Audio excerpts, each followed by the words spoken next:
नमस्कार दर्शक बंधु आपण मानकु स्वागत करुच्ची आज एक नुआ वीडियो रे। तो जमीती कि आपण माने देखि पारुथिबे जे जमी किणा बिका को नहीं वर्तमान आसी जाइछि नुआ नियम। तो दर्शक बंधु आपण जेतेबेले कोनोसी जमी किणुछंती किंबा कोनोसी जमी बिकुछंती सेतेबेले बहुत गुड़िए जिनिस उपरे आपण मानकु नजर रखिबाकू पड़िथाय। जदि आपणकर मिश्रित जमी अच्छी भाई भाई भितर भाग बांटिया को आपण चाहूँगी किंबा आपणकर झील बाहागर किंबा पुओ बाहागर गोटे जमीर किसी आंशिक भाग आपण बिक्री करने को चाहूँगी तेबे part plot separation plot plot अलग करने पूर्वर जो नियम गुड़िक थिला से लोक मानू बहुत हैरान होगा पड़ूला।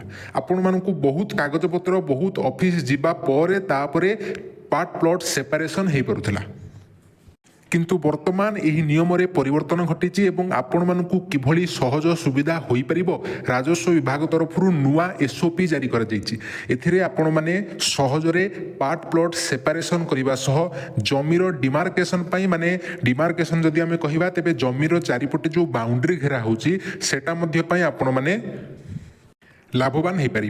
तेरे कौन रही संपूर्ण अपडेट चलतु आज भिडियो जाना से भिडियोटी को शेष पर्यटन देखूँ और चैनल को जब नुआ करके देखुं भिडियो को लाइक करी चैनल को सब्सक्राइब करने को जमा भी भूलिए नहीं। तो दर्शक देखो प्लाटफॉट पंजीकरण आसिला एसओपी राजस्व विभाग पक्षर प्रकाश पाइला स्वतंत्र एसओपी पंजीकरण नहीं विस्तृत मार्गदर्शिका जारी कला राजस्व विभाग जलाशय छड़ा अन्य किसम होइथिले बिना अनुमति हेब पंजीकरण। राजस्व और विपर्यय परिचालना विभाग पक्षर जारी होइछि एसओपी जमी बिक्रीर सरलीकरण होइछि। ग्रामांचल में जलाशय व्यतीत अन्य समस्त प्रकार किसमर जमी लगी बिना कौनसी अनुमोदन रे होई पारिबो पार्ट प्लॉट पंजीकरण। तो केवल जो आमर ग्रामांचल रही जलाशय ता व्यतीत अन्य जेकोसी किसमर जमी लगी बिना अनुमोदन रे पंजीकरण रेजिस्ट्रेशन हो पारिबो। तो जलाशय किसम जमी क्षेत्र में पार्ट प्लॉट नुहे संपूर्ण प्लॉटर पंजीकरण संभवपर हो टाउन प्लानिंग अथॉरिटी अधीन रे आसुथिबा अंचल रे अथॉरिटीर बिना लिखित अनुमति रे होई परिबोनी पार्ट प्लॉट पंजीकरण पार्ट प्लॉट रेजिस्ट्रेशन किंतु वंशानुक्रमिक पारिवारिक जमी क्षेत्र में बिना अनुमोदन रे पार्ट प्लॉट पंजीकरण होई परिबो।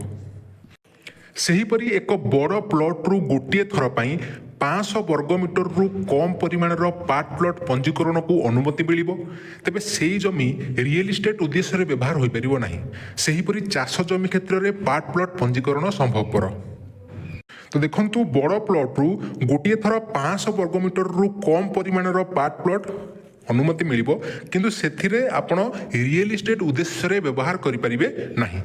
कृषि जमी प्लॉट क्षेत्र में जदि जमी यार कृषि किसम श्रेणीर थाए तेबे उपविभाजन अनुमति प्राप्त आवेदनकारी मानू जमीर कृषि कार्य व्यवहार जारी रहिबा नहीं एक स्व घोषणा बा फॉर्म डी दाखल करने को पड़िबो।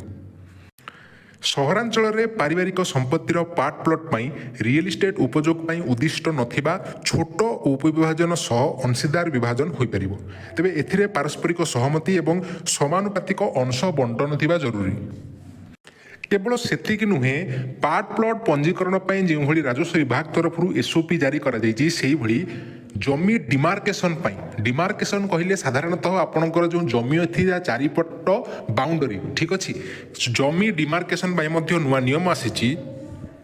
तो पूर्वर जितेबले आपण मैंने जमी डिमार्केशन आप्लाय करुले से बारंबार आपण मानू तहसील ऑफिस को दौड़ा पड़ूला किंतु एबे से असुविधार सम्मुखीन होगा पड़ो ना किंबा आपण को क्या हाथ गुंजा देवाक पड़ोनी कि मास मास समय गड़बनी एणिकी जमी डिमार्केशन ऑनलाइन रे आवेदन कले मिलिबो तारीख सेही दिन तहसील अधिकारी अमीन एवं पुलिस आसी आपण मानकर जमी डिमार्केशन करिवे। तो एथिपाई प्रथमे राजस्व विभाग ऑनलाइन साइट को जीवाकू पड़िबो सेथिरे मोबाइल नंबर पंजीकरण करी डिमार्केशन आवेदन करने को हेबो परे आवश्यक जमी कागजपत्र सह फी मध्य आपनको देवाकू पड़िबो। आवेदन सबमिट करिबा परे तहसीलदार आपनको आवेदन जांच करी आपनको मोबाइल नंबर को निर्धारित तारीख को मैसेज रे जणाई दिजिबो सेही दिन तहसील अधिकारी एवं अमीन आसी आपनको जमीर डिमार्केशन करिवे। तो सिंपली एठी आपण गोटे फोटो उठेक रखिपारे गोटे स्क्रीनशॉट मारिपारे केमिति जमी डिमार्केशन पर आवेदन करेंगे। प्रथमे राजस्व विभाग ऑनलाइन साइट को जीवे। राजस्व विभाग जो ऑनलाइन वेबसाइट रही से वेबसाइट को आपड़ जी से मोबाइल नंबर पंजीकरण कर डिमार्केशन पर आवेदन करने को हेब। तापर आवश्यक जमीर कागजपत्र सह आपन को फी जहाँ थी जी पैसा थी आपन को दवाक पड़ो। आवेदन जमा करने पर तहसीलदार आपण को आवेदन जांच करेंगे। जांच हो सारा पर आपण को मोबाइल को डिमार्केशन तारीख मेसेज आसो। तापर तहसील अधिकारी अमीन पुलिस ऑफिसर जो मैंने थे से मैंने आसिक आपंकर जमी डिमार्केशन हो। तेबे ए जो राजस्व विभाग तरफ पार्ट प्लॉट सेपारेशन एवं जमी डिमार्केशन नुआ नियम प्रदान कर एथिरे आपण माने केते लाभवान हेबे एवं लोक मानक पई एटा सुविधा हेबो ना नहीं निहाती पक्षे कमेंट सेक्शन रे जणै देबे। आपणकर पार्ट प्लॉट सेपारेशन करिवार अछि किंबा डिमार्केशन करिवार अछि निहाती पक्षे कमेंट सेक्शन रे जणै देबे। तो एई भली इनफॉर्मेटिव वीडियो आम चैनल रे सब बेले अपलोड हुए तेणु चैनल को सब्सक्राइब कर रखंतु। आगामी दिन में एई भली गुरुत्वपूर्ण खबर आपण जानिबा को पाई परिबे। दर्शक बंधु देखा हेबा परवर्ती वीडियो रे। जय जगन्नाथ।